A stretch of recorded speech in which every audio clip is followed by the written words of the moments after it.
Hi hello అండి అందరికీ నమస్కారం అండి ఫ్రెండ్స్. మన వీడియోలోనే టాపిక్ వచ్చేసి ఏపీలోని పెన్షనర్లకు సంబంధించి మరొక ముఖ్యమైన అప్డేట్ అయితే రావడం జరిగిందండి. అయితే ఇందుకు సంబంధించిన పూర్తి వివరాలు అయితే మన వీడియోలో తెలుసుకుందామండి. వీడియో మాత్రం పూర్తి వరకు చూడండి ఫ్రెండ్స్, అప్పుడే మనకి పూర్తి సమాచారం అయితే తెలుస్తుంది. ఇక లేట్ చేయకుండా టాపిక్లోకి వెళ్ళిపోదాము.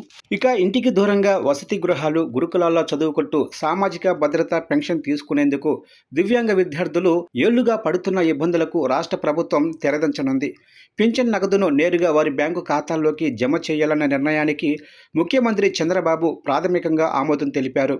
ఇక ప్రస్తుతం దివ్యాంగ విద్యార్థులు ప్రభుత్వం ఇచ్చే పెన్షన్ తీసుకునేందుకు ప్రతి నెల కూడా సెలవు పెట్టి ఇళ్లకు వెళుతున్నారు.